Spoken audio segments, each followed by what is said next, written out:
Welcome to the emotional journey of On the Banks of River Love, a story of heartache, healing, and hope. Follow the story of a woman grappling with the pain of a past love and the challenge of moving forward. Can she find peace and love again? Or will she be forever tied to her past? Stay tuned to find out. You're at the brink of the river, staring at the flowing water as if it could wash away the remnants of your past. Ramya's voice echoes in your mind. I hope you will be there. You remember how you wanted to say, I would, but your body refused to cooperate. Instead, you just nodded. A hesitant, difficult nod. Anant, your ex-lover, and still the centre of your emotional universe, stood beside Ramya, his fiancé. You knew he still loved you, but he had moved on, and now he was inviting you to their wedding. Anant was your best friend from school, your college sweetheart.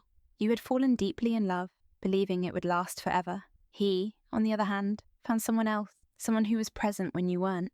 You're haunted by the realization that while you waited, thinking he was just busy, he was falling for someone else. Ramya's presence in his life was a harsh reminder of the fragility of your relationship. You wondered if Ramya knew the depth of your past with Anant. Did she understand the weight of your 4-year relationship, now overshadowed by her existence? Anant was never a complete liar. He must have told her about you, but how much did she really know? Her casual invitation felt like a knife twisting in your already wounded heart. The days following the invitation were a blur. You found yourself unable to escape the memories. Anant's unread messages haunted your phone, each one a reminder of the life you once shared. Your friends noticed the change in you, your withdrawn nature, your reluctance to engage. You spent hours lost in thought, replaying every moment you spent with Anant, every word he said, every promise he broke. Your parents began to worry. Your mother, eyes swollen with concern, confronted you one evening. She listed her worries, your silence, your reclusive behaviour, your change in habits. You had stopped going out, stopped seeing friends, stopped doing the things you loved. You could see the pain in her eyes, but you couldn't bring yourself to tell her about Anant. How could you explain that your heart was still caught in the past, unable to move forward? You reflect on the breakup, the moment you realised Anant was no longer yours. It wasn't a sudden revelation. It was a slow, painful process. You remember waiting for his messages, hoping he was just busy, never suspecting he had found someone else. When he finally confessed, it felt like the ground had been pulled from under you. He tried to explain, to make you understand, but all you could feel was the betrayal. You wonder how Ramya fits into all this. Did she know she was taking someone else's place? Did Anant tell her the whole truth, or just the convenient parts? You can't blame her entirely. After all, Anant made his choice. But the pain of being replaced, of being the one left behind, is a burden you carry every day. Silence became your companion. You stopped reaching out to friends, stopped sharing your thoughts and feelings. The world outside felt distant, irrelevant. Your life revolved around work, a monotonous routine that kept you from thinking too much. Nights were the hardest, lying awake, staring at the ceiling, wishing for sleep that never came. You started reading more, diving into books that offered an escape from reality, spiritual texts, self-help books, anything that could give you some semblance of peace. Your mother noticed the change, worried about your sudden interest in things you never cared for before. She missed the old you, the vibrant, happy you. But that version of you felt like a distant memory, buried under layers of pain and regret. Months passed, and you slowly began to transform. You accepted your single status, embraced the idea of staying single forever. The thought of another relationship seemed impossible, a risk you weren't willing to take. You avoided looking at men, forbade yourself from admiring anyone from the opposite sex. It was safer this way, less painful. Your life changed in ways you never anticipated. You stopped caring about appearances, about socializing. Your once vibrant personality faded, replaced by a quiet, introspective version of yourself. You found solace in solitude, in the quiet moments spent with your thoughts. It wasn't a happy existence, but it was manageable. Your parents, especially your mother, couldn't ignore the changes any longer. One evening, she confronted you again, her worry turning into desperation. She begged you to tell her what was wrong, to open up about your feelings. You wanted to, but the words wouldn't come. How could you explain the depth of your pain, the constant ache of missing Anant? You assured her you were fine, that you were just going through a phase. But deep down, you knew it was more than that. You were stuck in the past, unable to move forward.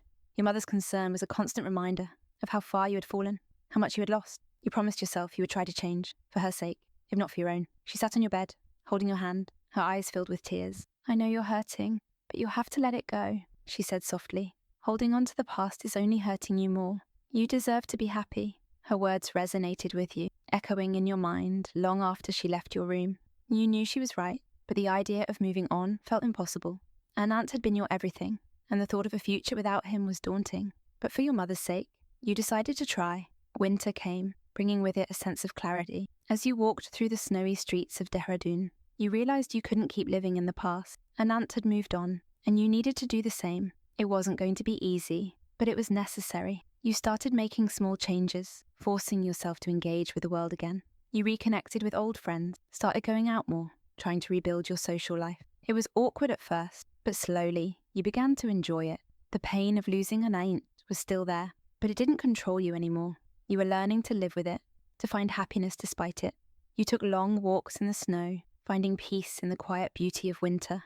The cold air was refreshing, a stark contrast to the numbness you felt inside. You started to see the world in a new light, appreciating the small moments of joy and beauty around you. It was a slow process, but each day felt a little easier. One day, while you were out shopping, you ran into Ramya. She was alone, and to your surprise, she approached you with a friendly smile. You talked, awkwardly at first, but gradually the conversation flowed.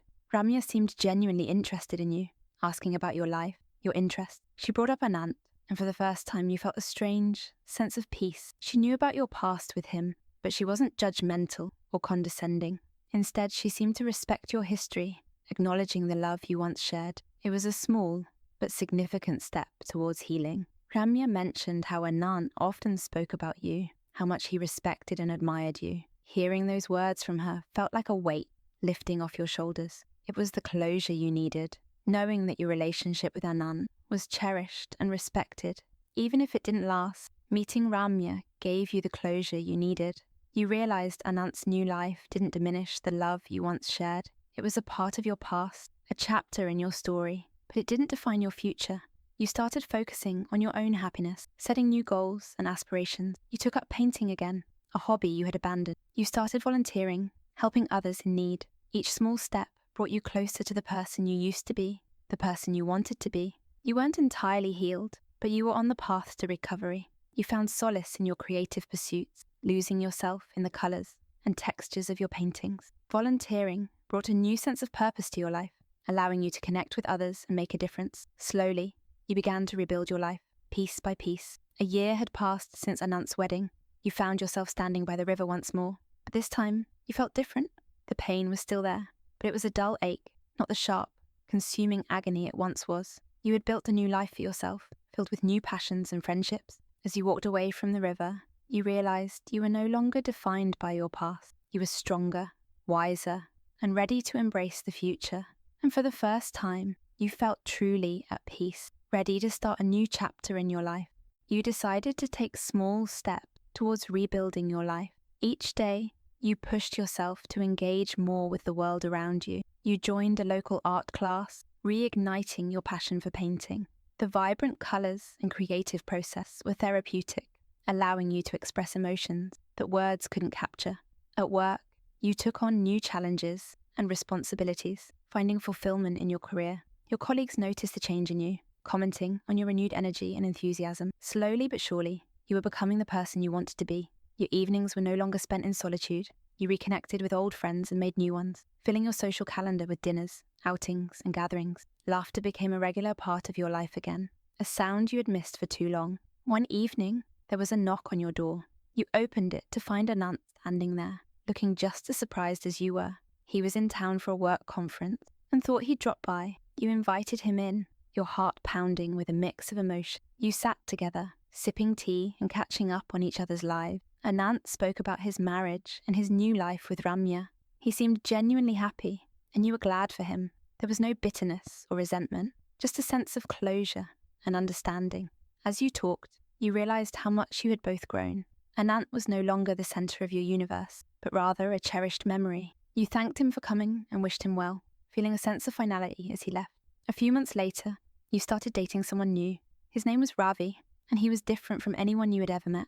He was patient, kind, and understanding, always willing to listen and support you. With him, you felt safe to open up and be yourself. Your relationship with Ravi grew steadily, built on trust and mutual respect. He understood your past and accepted it without judgment. Together, you explored new places, tried new activities, and built a foundation of shared experiences. For the first time in a long while, you felt truly happy. Ravi brought out the best in you, encouraging you to pursue your dreams and be the person you always wanted to be. With him, You saw a future filled with love and possibility. With Ravi by your side, you embarked on a new journey. You decided to move to a new city together, seeking fresh opportunities and a change of scenery. The move was daunting, but exciting, a chance to start anew. In the new city, you found a job you were passionate about, and Ravi started his own business. You settled into your new home, making it a space filled with love and warmth. Every day was an adventure, and you embraced each moment with gratitude and joy. Your relationship with Ravi deepened, and you knew he was the one you wanted to spend your life with. He proposed to you on a beautiful spring day by the river, the same river where you had once felt so much pain. This time, it was a place of new beginning and everlasting love. As you planned your wedding with Ravi, you reflected on your journey. You had come so far from the heartbroken woman who couldn't let go of the past. You had found strength, resilience, and love in places you never expected. Your wedding day was a celebration of love, surrounded by friends and family who had supported you through your darkest time. Anant and Ramya were there too, and you felt no animosity, only gratitude for the path that had led you to this moment. With Ravi, you looked forward to a future filled with love, laughter, and endless possibilities. The past was a part of your story, but it no longer defined you. You were ready to embrace the next chapter of your life, hand in hand with the man you loved. Years later, you stood by the river once more, this time with Ravi and your children. The water flowed gently, a symbol of life's ever-changing nature. You looked at your family and felt a deep sense of peace and fulfillment. Your journey had been long and challenging, but it had led you to a place of love and happiness. You had learned to let go of the past and embrace the present, finding joy in every moment. As you watched your children play by the river, you knew that you had found your true home. The love you shared with Ravi and your family was the greatest gift, a testament to your resilience and the power of love to heal and transform. Thank you for joining us on this poignant journey on the banks of River Love. If you were moved by the story of heartbreak and resilience, don't forget to like, subscribe, and hit the bell icon for more heartfelt stories. Leave a comment below with your thoughts and experiences. Until next time, stay strong and keep believing in love.